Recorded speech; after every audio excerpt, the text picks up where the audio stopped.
Greetings, everyone. In this video, I would like to introduce to you a playlist which I have called Kenyan Narratives of Public Life. In this series, we look at different public narratives that Kenyans and institutions use to explain public life. What are narratives? Narratives are the underlying stories which people subconsciously use to make sense of life, to connect events to each other, to rationalize what happens, and to explain the actions that they take. Let me just give an example. Now that the election fever is being whipped up 2 years in advance, we are starting to hear politicians talk about peace. What do these narratives of peace tell us? Despite politicians saying that they care for Kenyans, these are the two messages that they are actually transmitting to us. One is that we must do what they want if we want peace. And the second is that there's a risk of violence if we don't accept what they want.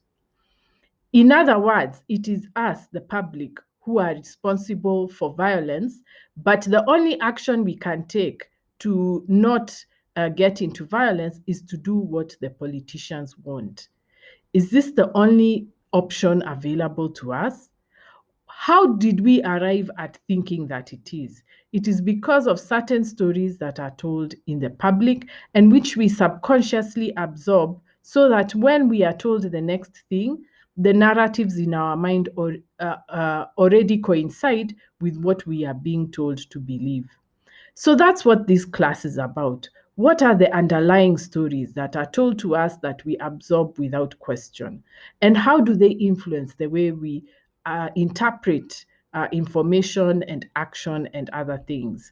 So it's not only going to be about politics, we'll talk about education, the things we say about education, about faith, and all the other about relationships and other values that affect the way we live.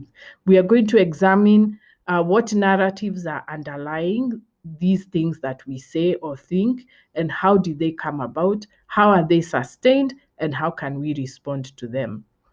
So this playlist comes from a series of discussions with my students. It has been very enlightening and challenging. I am also learning a lot as I do this series, and I hope it will be the same for you.